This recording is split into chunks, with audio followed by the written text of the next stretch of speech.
এই যে লেআউটের যে কাজ, ঠিক আছে, এই যে যে যে কালার আছে এটা প্রিন্ট আউট দিলে এটা সাদার মধ্যে কেটে ভাসবে। এই যে আমার এই ব্যাকগ্রাউন্ডে সাদা, সাদার মধ্যে তো এটা ভিজিবল হচ্ছে না।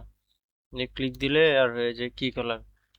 আর হচ্ছে যে যে কলাম থেকে তো এটা 5 ইঞ্চি থাকে, তাই না? এটা তো কলাম তো আউটার লাইন 5 ইঞ্চি থাকবে। তাহলে এই পাশে থাকবে কত?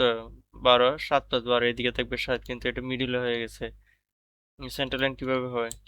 এই যে যাই হোক, এটা একটা অপশন, বুঝতে পারছো আশা করি। আর এখানে তো লং ডিস্টেন্স মেজারমেন্ট নাই, তাহলে লেআউট কিভাবে দিবে? লেআউটের জন্য তো আলাদা আরো একটা লেআউট করতে হবে।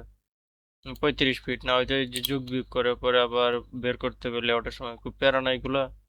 এরপর এই যে এইগুলা, আর কত হচ্ছে যে কই জানি দেখছিলাম, এই সিঁড়ির মধ্যে তো মেজারমেন্ট দেওয়া নেই যে কত কিভাবে কাজ করবে, এখানে তো মেজারমেন্ট দেওয়া নাই। সেকশন এলিভেশন দেওয়া আছে, ল্যান্ডিং একটা দেওয়া আছে। এটা এরকম হইলো। তারপরে আর কি জানি দেখছিলাম, ভুলে গেছি কই জানি দেখছিলাম। এগুলো তো নোট, এই যে এগুলো তো নোট, সমস্যা নাই। আর কি জানি দেখছিলাম, ও দেখাচ্ছ ওয়েট।